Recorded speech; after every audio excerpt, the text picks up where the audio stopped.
안녕하세요. JCN 건강플러스의 홍관입니다. 최근 아이돌 가수나 어린 배우와 같은 10대 연예인이 많아지면서 외모에 신경 쓰는 청소년이 많아지고 있는데요. 그에 따라 자연스럽게 10대 성형수술 비율도 늘어나고 있습니다. 이제는 무조건 학생 성형수술을 반대하기보다는 제대로 된 곳에서 안전하게 잘 받느냐가 관건이 되는데요. 그래서 오늘 JCN 건강플러스에서는 제니스 성형외과의 정영원 원장님을 모시고 청소년 성형에 대해 고민해보고 주의사항과 알맞은 수술 방법들을 알아보겠습니다.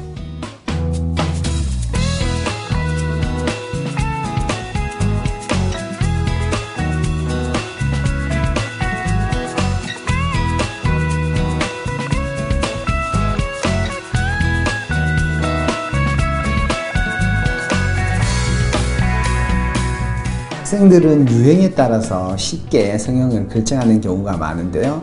이것보다는 바른 성형 또 바른 얼굴에 대한 이미지를 먼저 인식을 하고 보호자와 충분히 상담하고 또 전문가를 통해서 안전한 병원인지 그리고 그 수술이 본인에게 맞는지를 먼저 충분히 설명을 듣고 알아보고 신중하게 고려하는 것이 제일 중요합니다.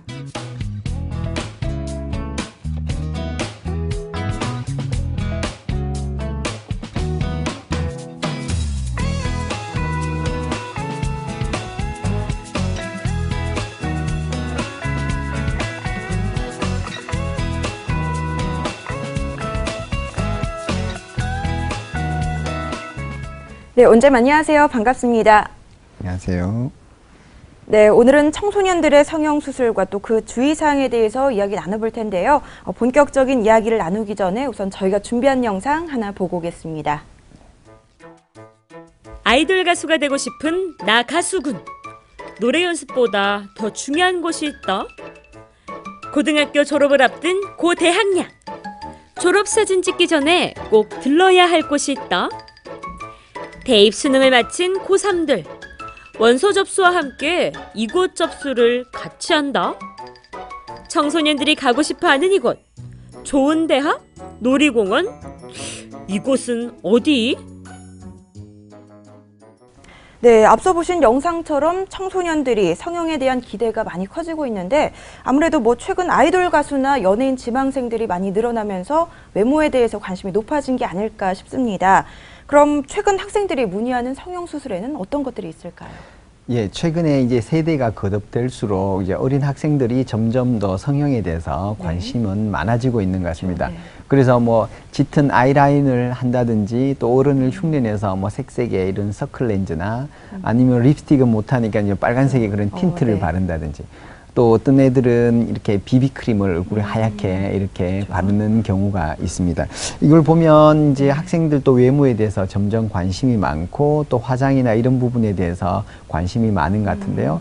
주로 성형외과에서 성형수술을 상담하다 보면 네. 학생들에서는 제일 먼저 눈이 제일 많은 것 같고요. 눈 성형이. 그 다음으로는 코 성형, 그 다음으로 이제 체형이나 아니면 피부 이런 쪽에 관심이 많은 것 같습니다.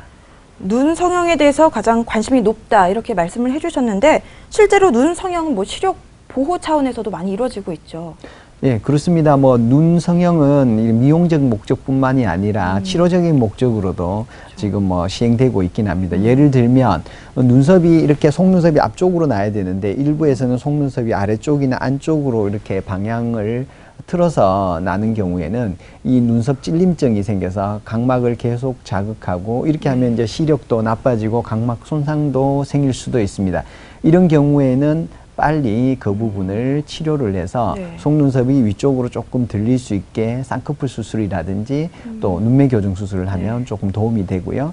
그 외에는 또 안검하수라 그래서 어릴 때부터 눈 뜨는 힘이 이렇게 약해서 눈이 이렇게 졸려 보이고 눈꺼풀이 드리워져 있으면 시야가 방해가 되어서 한참 이제 시력이 발달될 그런 상황에서 시력이 떨어지는 이런 경우가 있습니다. 이런 경우에는 이제 초등학교 들어가기 전에도 전신 마취를 해서라도 수술로 빨리 교정을 해줘서 시력 발달하는 그 상황에서 조금 더 도움을 주고자 하는 그런 방법도 있고요. 그 외에는 이제 보면 학생들 가운데 이제 쌍꺼풀 테이프라든지 네. 또 쌍꺼풀 액 이런 걸 이용해서 사춘기에 많이 만들고 다닙니다. 근데 그런 걸 많이 이용하다 보면 뗐다 붙였다 하는 과정에서 피부가 늘어난다든지 아니면 피부가 두터워져서 자극이 돼서 아토피 앓은 피부처럼 두꺼워지기도 하고요. 또 일부에서는 그 쌍꺼풀 액체가 눈 속으로 들어가면서 또 각막이 자극돼서 시력이 조금 떨어지는 이런 경우도 있습니다. 이런 경우에서는 네. 조금 늘어진 피부를 좀 절제하기도 하는 경우도 있습니다. 그런데 이 학생들의 성형에 있어서 가장 먼저 고민해야 될 부분이 아무래도 뭐 성장에 해가 되지 않을까 일 텐데요. 눈 성형은 이런 부분에서 어떤가요? 예, 눈은 뭐 다른 신체 부위에 비해서 조금 성장이 빨리 되는 편입니다. 보통 우리가 한 15세 전후로 성장이 완성된다 그렇게 이야기해서 그때쯤 되면 이제 쌍꺼풀 수술을 해도 별 문제가 없다 이렇게 이야기를 합니다. 또 요즘은 이제 수술 방법이 조금 더 예전처럼 이제 절개나 이렇게 흉터를 만드는 수술에 비해서는 수술을 되도록이면 작게 하고 좀 정상적인 조직을 파괴시키지 않는, 그리고 예를 들면 비절개, 뭐 쌍꺼풀, 매몰법 이런 것들을 이제 많이 시행하고 있습니다. 이럴 경우에는 좀 더 일찍 수술이 가능하지 않나 이런 경우도 있고요.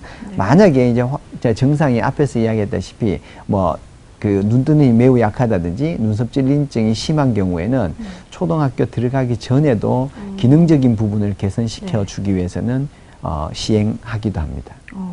그렇다면 뭐 흔하게 이루어지면서 조금 가장 안전한 눈 성형 방법에는 어떤 것들이 있을까요? 예, 뭐 눈 성형 방법은 크게 이제 세 가지가 있습니다. 이제 매몰법, 그다음 부분절개법, 절개법 요런 세 가지가 있는데 매몰법은 뭐 보통 말해서 일반인들이 찝는다 이렇게 하면 절개를 하지 않고 그냥 바늘로 실을 이용해서 그냥 쌍꺼풀 만드는 근육과 피부를 같이 이렇게 찝어줘서 스티치처럼 찝어줘서 쌍꺼풀을 만드는 경우가 있고요. 그다음 부분 절개는 매몰법의 플러스로 이제 지방을 조금 제거해 준다 이런 방식이고요. 그다음 마지막 세 번째는 예전부터 전통적으로 많이 해오는 방식으로 이제 절개법이라고 합니다. 이렇게 전체적으로 눈꺼풀 위에 쌍꺼풀 라인이 생길 부위를 절개를 해서 늘어진 피부도 좀 잘라주고 지방도 잘라 조금 제거를 하고 쌍꺼풀을 만드는 이런 방법이 있습니다. 또 요즘은 추가적으로 단순히 쌍꺼풀 라인만 만드는 것이 아니라 기능적인 부분을 조금 더 개선하기 위해서 눈 뜨는 힘이 약한 경우, 그래서 조금 졸려 보이는 경우에는 눈 뜨는 근육을 조금 더 당겨줘서 까만 눈동자가 조금 더 크게 보이게 하는 눈매 교정을 하기도 하고요. 또 눈을 아래 위로만 크게 하면 좌우측이 좁은 경우에서는 좀 눈이 동그래 보일 수 있으니까 이런 경우에는 좌우 아래 위를 조금 확장시켜주는 뭐 앞트임, 뒤트임 이런 수술을 또 병행해서 할 수도 있습니다. 네, 청소년들의 눈 성형 사례 사진이 준비되어 있는데 함께 보시면서 이야기 나눠보겠습니다. 예, 첫 번째 경우는 눈이 이제 날카롭게 보여서 이 학생에 한해서는 매몰법 쌍꺼풀을 시행하여서 부드럽고 좀 시원한 느낌의 눈을 가질 수 있었습니다. 다음 사례죠. 예, 두 번째 경우는 좌우폭이 좁고 또 눈이 작아서 비절개 눈매 교정과 앞트임을 시행해서 또 크고 또렷한 느낌의 눈을 이미지를 얻을 수 있었습니다. 네. 그다음 이제 마지막 세 번째 경우는 기존 쌍꺼풀이 있긴 한데 라인이 좀 작아서 매몰법을 이용해서 쌍꺼풀 라인을 키워줌으로 인해서 조금 더 시원한 느낌으로 변할 수 있었습니다. 네, 이렇게 사례를 쭉 살펴봤는데 그렇다면 청소년들이 눈 성형을 할 때 뭐 가장 주의해야 할 점은 어떤 걸까요? 예, 10대의 경우는 어떤 유행에 민감한 시기입니다. 네. 그래서 자신에 맞는 또 이미지도 자꾸 자기가 얼굴이 변화하고 또 취향도 변하기 때문에 자신에게 뭐가 맞는지 이렇게 조금 맞는 취향을 찾기도 조금 어려워하는 것 같아요. 그래서 이 두 가지 문제가 조금 해결되는 부분이 필요한데 그렇기 때문에 부모님의 조금 적극적인 조언과 또 여러 부분에서 상담을 심도 있게 이렇게 받고 또 성형을 선택할 때는 무조건 광고만 믿고 이렇게 쉽게 현혹되어서 선택하기보다는 부모님과 함께 이 안전성이 제일 중요하니까 안전한 곳인지 또 예를 들면 마취과 전문의가 상주에 있는지, 또 경험 있는 전문인지, 또 사후 관리는 잘 되고 있는지, 또 시설이나 이런 것들이 안전하고 깨끗한지를 또 다방면에서 알아보시고 신중하게 결정하는 것이 중요할 것 같습니다. 그렇죠. 아무래도 이 부모님과 같이 또 의논하고 결정하는 게 가장 중요할 것 같은데, 눈 성형과 또 더불어서 빼놓을 수 없는 것이 바로 코 수술입니다. 이거는 뭐 여학생뿐만 아니라 남학생들도 관심이 많을 것 같은데, 근데 솔직히 말하면은 코뼈 같은 경우에는 조금 더 성장할 수 있기 때문에 눈 성형보다는 조심해야 되지 않을까요? 예. 원래 이제 코는 코뼈를 이렇게 잠시 건드려서 그 밑에다 이제 보형물을 코뼈와 네. 골막 사이를 박리를 해서 보형물을 넣게 됩니다. 그래서 코뼈가 살짝 이렇게 건드리지게 되는데 그래서 코뼈가 완전히 성장한 이후에 수술하는 게 좋은데 우리 학회에서 보고되기로는 여성의 경우에는 16세, 남학생의 경우에는 17세에 코뼈 네. 성장이 완성된다 이렇게 이야기를 해서 그 이후에는 수술이 가능하다 이렇게 하고 있는데 요즘은 좀 학생들이 조금 성장은 조금 빨라져서 뭐 다른 이런 게 성장판 검사라든지 이걸 통해서 정확하게 측정해서 수술을 당길 수도 있고 밀 수도 있고 그렇게 됩니다. 네, 알겠습니다. 그렇다면 이 학생들이 코 성형 수술을 할 때 어떻게 해야 하는지 한번 알아보죠. 아무래도 성인들과 성형은 조금 다를 것 같은데요. 네. 뭐 수술 방법 자체는 예를 들면 학생들이 성장이 완전히 끝이 나서 코 수술을 하게 된다면 수술 방법 자체에서는 성인들과 다를 건 없습니다. 단지 이제 교정 목적이 어떻게 됐느냐 또 학생들이 그 수술 받는 사람의 골격 구조라든지 피부 두께의 차이에 의해서 수술 방법은 조금 차이가 날 뿐 그 외에는 특별한 다른 점은 없습니다. 네, 또 다음으로 학생들의 코 성형 사례 나와 있는데요. 보면서 자세한 설명해 주시죠. 네, 먼저 첫 번째 경우는 뭉툭한 코가 있는데 이 경우에서는 연골을 모아주고 또 피하 지방에 있는 두툼한 그런 지방을 조금 제거를 해주고요. 이 낮은 코에서는 실리콘 보형물을 이용해서 네. 높여주고 그다음 들찬 코, 조금 코 길이가 짧은 경우에서는 귀연골이나 코연골을 이용해서 코 길이를 연장해 줌으로 인해서 네. 또 비율이 조금 좋게 하고 또 안정적이고 자연스러운 그런 코를 얻을 수 있었습니다. 뭐 매부리 코 같은 경우에는 수술 방법이 조금 달라지나요? 매부리 코는 매부리가 얼마나 심하냐에 따라서 수술 방법이 조금 네네. 달라지는데요. 만약 이제 매부리가 별로 심하지 않게 조금만 살짝 튀어났다 그러면 갈아주거나 깎아주고 그렇게 하면 이제 그 부분이 낮아져서 이제 콧등 라인이 이제 매끈해지기도 하고. 근데 이제 너무 이렇게 심하게 매부리가 있는 경우에는 절골술을 통해서 늘 벌어진 그런 콧대를 다시 모아주는 추가적인 시술이 조금 필요하기도 합니다. 또 이제 매부리 코에서 동반 네. 잘 되는 경우가 이제 코끝이 떨어지면서 화살코 모양이 생기는 경우가 있는데 이럴 경우에는 귀연골이나 코연골을 이용해서 코끝을 올려주기도 하고요. 네. 또 콧등 라인이 매부리를 깎고 나면 조금 우둘두둘해 보이고 울퉁불퉁해 보이는 경우가 가끔씩 있습니다. 이럴 경우에는 보형물을 이용해서 그 위에 부분을 조금 덮어주면 매끈한 라인을 또 얻을 수는 있습니다. 네, 지금 사진이 나와 있는데 이게 매부리 코 수술 사진인가요? 예. 이런 경우에는 매부리 코 있어서 매부리를 없애고 코끝은 귀연골을 이용해서 살짝 올려준 그런 모습입니다. 네, 또 코가 휜 경우 얼굴 자체가 삐뚤어져 보여서 스트레스를 받는 사람이 많은데 이 휜 코의 경우 어떤 식으로 수술이 이루어지나요? 예, 휜 코는 콧대는 이제 두 가지로 구성되어 윗부분은 뼈로 구성되어 있고요. 밑부분은 연골입니다. 그래서 어느 쪽 부분에서 휘어 있느냐에 따라서 이제 수술 방법은 조금 달라집니다. 코뼈 부분부터 휘어 있으면 코뼈 부분을 절골시켜서 제 위치를 맞춰주고 그 코 끝 부분은 연골 이식을 통해서 제 위치를 다시 한번 조정하게 됩니다. 그리고 제일 중요한 거는 코 안속에 비중격 연골이라고 우리가 숨 쉴 때 필요한 그런 공간을 확보하는 조직이 있는데 그것도 같이 휘어져 있으면 조금 숨쉬기가 불편하다든지 조금 기능적으로 비염 증상이 나타납니다. 이럴 경우에는 그 부분도 같이 교정을 해서 미용적인 뿐만이 아니라 기능적인 부분도 한꺼번에 교정할 수도 있습니다. 네, 또 요즘에는 청소년들이 활동 범위가 또 좁고 앉아서 공부하는 시간이 늘다 보니까 뭐 살이 찌는 경우가 많은데 이 청소년들의 비만 문제 어떻게 풀어가야 할까요? 네, 뭐 청소년들의 비만은 중요한 이유는 성인 비만으로 연결될 수 있다는 문제가 제일 조금 해결해야 될 문제가 아닌가 이렇게 생각을 합니다.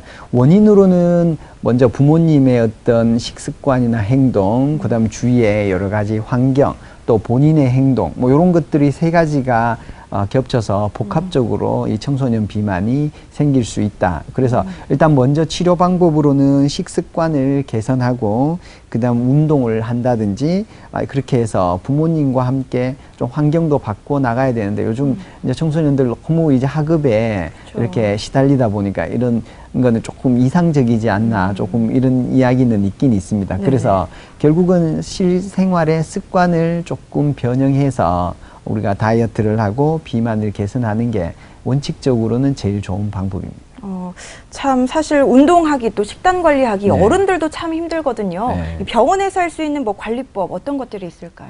일단 뭐 간단하게 할 수 있고 조금 안전한 그런 부분들을 먼저 할 수 있는데요. 일단 식이요법과 다이어트를 먼저 해보시고 그게 한계를 느낀다면 수술보다는 간단한 뭐 냉동 지방 치료술이라든지 안에 체외 충격파 지방 감압술 이런 것들을 통해서 이제 간단히 먼저 치료를 하고요. 그다음 기계 관리라든지 주사 같은 그런 부분도 시행은 할 수 있습니다.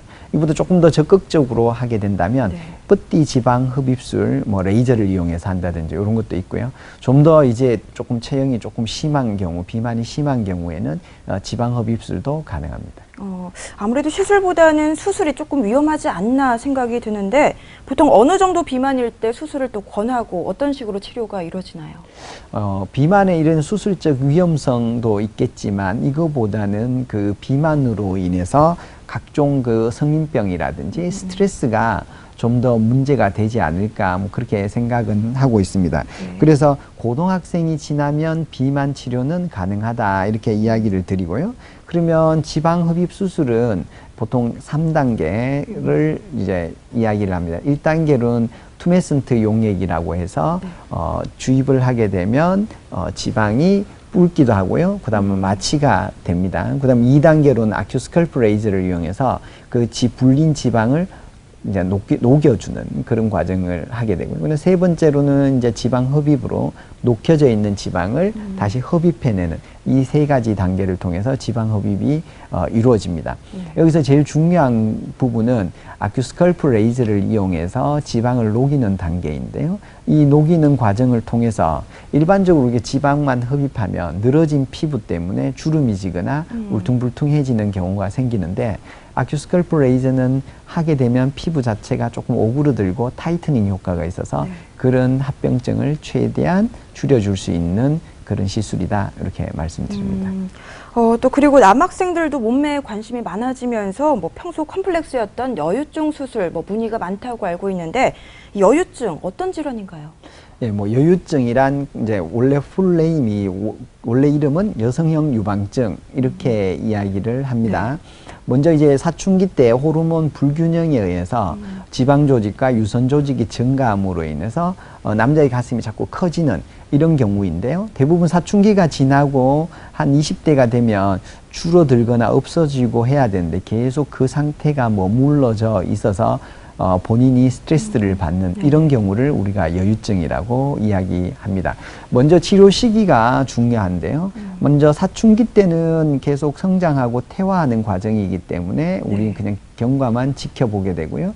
사춘기가 끝이 났는데도 계속 줄어들지 않고 그 사이즈가 유지된다면 여유증을 한번 의심해보고 병원으로 내원하셔서 초음파라든지 여러 가지 검사를 통해서 진단받는 것이 중요할 것 같습니다. 네, 아무래도 이 사춘기 때 생기는 뭐 여유증 가장 큰 컴플렉스가 아닐까 싶은데요. 이 사람마다 또 증상이나 상태가 전부 다를 것 같습니다. 치료는 어떻게 이루어지는지 설명해 주시죠.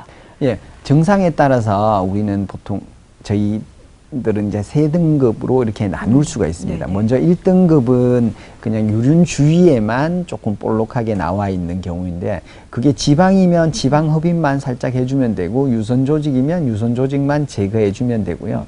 특별히 피부 처짐은 없기 때문에 추가적인 시술은 안 해도 괜찮습니다. 이제 2등급은 지방, 유선 조직뿐만이 아니라 피부도 조금 늘어나 있는 볼륨 있는 경우를 말하는데요. 이럴 경우에는 지방 흡입과 유선 조직 제거, 그냥 플러스로 피부를 조금 타이트닝 시켜주는 레이저 시술 같은 거를 조금 추가적으로 해줘야 되고요.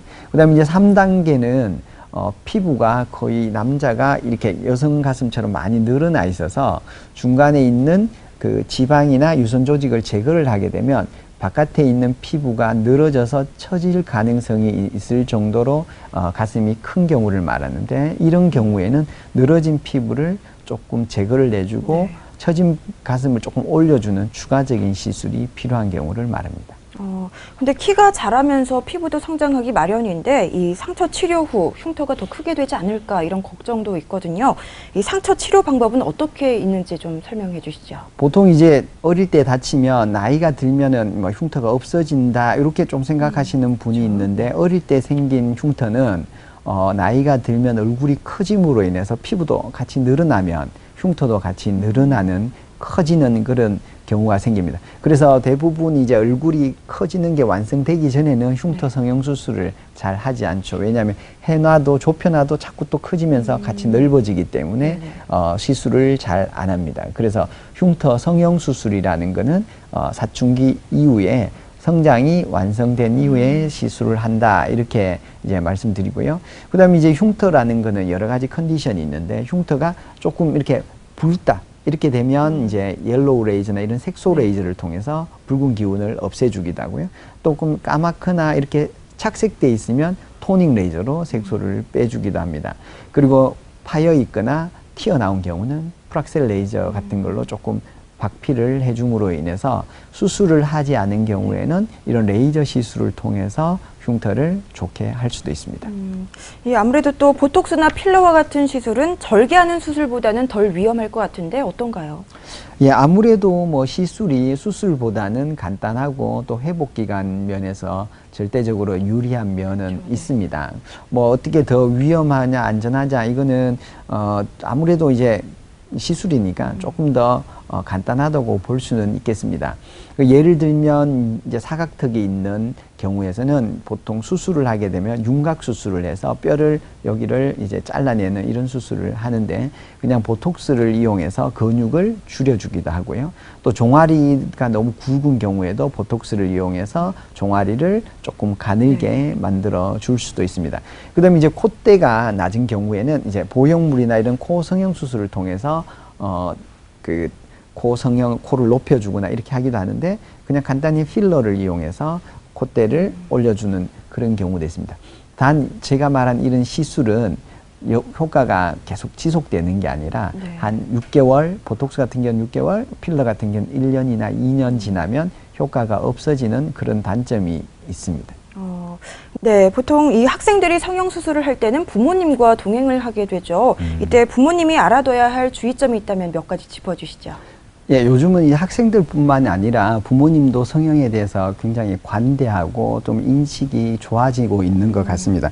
우리 학생들의 성형의 경우는 단 또 부모님의 어떤 선택의 영향을 많이 받기 때문에 이런 걸 결정할 때는 이제 부모님이 먼저 보호자의 입장에서 학생들에게 바른 성형이 무엇인지를 충분히 일깨워주고, 또 무분별한 성형에 대한 또 경각심도 같이 좀 알아봐주고 또 조언을 해줘야 될 것 같습니다. 그래서 선택에 대해서는 가장 중요한 게 일단은 안전성입니다. 그래서 가격보다는 이제 안전한 그런 환경에서 안전한 그런 시설을 갖춘 그런 전문의 병원인지 또 전문의가 상주에 있는지 뭐 이런 것들, 또 마취에 대한 부분, 이런 부분도 꼼꼼히 따지고 살펴서 결정하는 데 도움을 주셨으면 합니다. 네, 오늘 학생들의 성형수술에 대해서 알아봤는데요. 마지막으로 시청자들께 당부 한마디 해주시죠. 예, 학생들은 생각보다는 성형에 대해서 관심이 많은 것 같습니다. 그래서 뭐 어른들이 하지 말라고 해도 쌍액을 붙인다든지 쌍꺼풀 테이프라든지, 요즘은 이제 콧봉이라 그래서 콧대를 이렇게 높이기 위해서 안쪽에 뭐 이렇게 실리콘 구조물도 넣기도 합니다. 근데 이렇게 오래 사용하다 보면 부작용을 초래하는 경우가 또 있기도 하고요.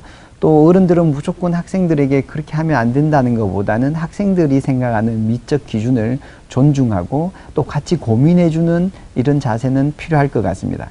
그리고 난 이후에 대화가 통하게 되면 학생들이 어떤 성형을 결정할 때 같이 소통을 해주고 또 안전이 우선이다. 또 여러 가지 성형에 대한 바른 인식을 할 수 있게 조언을 많이 해 주셨으면 합니다. 그리고 얼굴도 생명이기에 바른 성형을 지향하는 그런 인식의 전환이 필요한 것 같습니다. 네, 잘 알겠습니다. 이제 여기서 원장님과 인사를 나눠야 할 것 같습니다. 오늘 이 시간 함께해 주셔서 고맙습니다. 감사합니다. 네, 오늘은 제니스 성형외과의 정영원 원장님과 함께 청소년의 성형수술에 대해서 알아봤는데요. 청소년들이 방학 때 가장 하고 싶은 일 중에 하나가 성형수술일 정도로 기대와 열망이 큰 게 사실입니다. 그래서 이제는 무조건 성형수술을 문제 삼기보다는 그 필요성과 부작용에 대해서 같이 의논하고 신중하게 결정할 수 있도록 도와주는 게 중요할 것 같습니다. 그럼 JCN 건강플러스는 여기서 마치겠습니다. 고맙습니다. 남성에게 복분자가 있다면 여성에게는 석류가 있습니다. 미녀는 석류를 좋아한다는 말이 있듯이 실제로 석류는 여자를 예뻐지게 만드는데요. 피부 미용에도 탁월한 효과가 있고 천연 에스트로겐이 풍부해서 각종 여성 질환에도 좋을 뿐만 아니라 폐경도 지연시킨다고 합니다. 세치와 탈모 방지, 노화 방지에도 도움을 주는 석류. 딱 지금이 제철인 석류로 좀 더 예뻐지고 좀 더 건강한 기운 느껴보는 건 어떨까요?